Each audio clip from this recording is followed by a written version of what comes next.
హైదరాబాద్ స్థానిక సంస్థల ఎమ్మెల్సీ ఎన్నికకు నేడు నోటిఫికేషన్ విడుదల కానుంది. నేటి నుంచి వచ్చే నెల 4 వరకు నామినేషన్లు స్వీకరించనున్నారు. అదే నెల 7న నామినేషన్ల పరిశీలన ఉండనుంది. నామినేషన్ల ఉపసంహరణకు 9వ తేదీ వరకు గడువు ఉంది.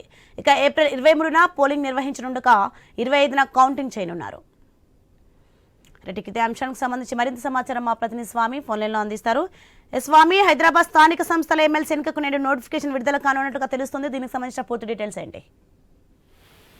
హైదరాబాద్ స్థానిక సంస్థలు ఎమ్మెల్సీగా కొనసాగుతున్నటువంటి ఎంఎస్ ప్రభాకర్ రావు పదవీ కాలం పూర్తి కావడంతో ఆ స్థానంలో ఎన్నికకు ఎలక్షన్ కమిషన్ నోటిఫికేషన్ ఇచ్చింది. ఇవాటి నుంచి నామినేషన్ల స్వీకరణకు అవకాశం ఇచ్చారు. ఏప్రిల్ 4వ తేదీ వరకు నామినేషన్లు వేసుకోవచ్చు. ఆ రోజు చివరి తేదీ ఉంది. ఏప్రిల్ 7వ తేదీన నామినేషన్ల పరిశీలన ఉంటుంది.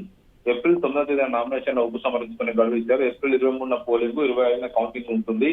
మే 1 వరకు ఎంఎస్ ప్రభాకర్ కి పదవీ కాలం ఉండడంతో కూడా ఆలోపు ఎలక్షన్స్ పూర్తి చేయాలని చెప్పేసి ఎలక్షన్ కమిషన్ భావిస్తుంది. హైదరాబాద్ నగర సంబంధించిన లోకల్ బాడీ ఎలక్షన్స్ దీన్ని చూస్తున్నారు. ఇప్పటికే గతంలో ఎంఐఎం బీఆర్ఎస్ పొత్తుగా ఉన్నప్పుడు చెరొక స్థానాన్ని బీఆర్ఎస్ ఎంఐఎం రెండు కూడా పంచుకున్నాయి. ఇప్పుడు MS Prabhakar BRS party MLC ఉన్నప్పటికీ కూడా అతను కాంగ్రెస్ పార్టీలోకి వెళ్ళిపోయాడు. ఇప్పుడున్న బలాబలాల ప్రకారం వైపు ఎంఐఎం కు ఒక స్థానం తెలుసుకునే అవకాశం కనబడుతుంది.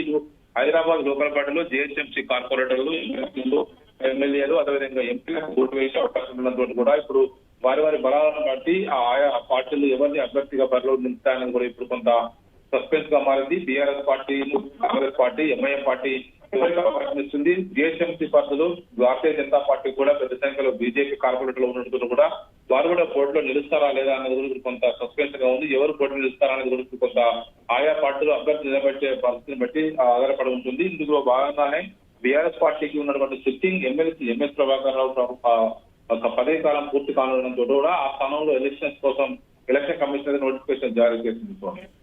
Okay, right.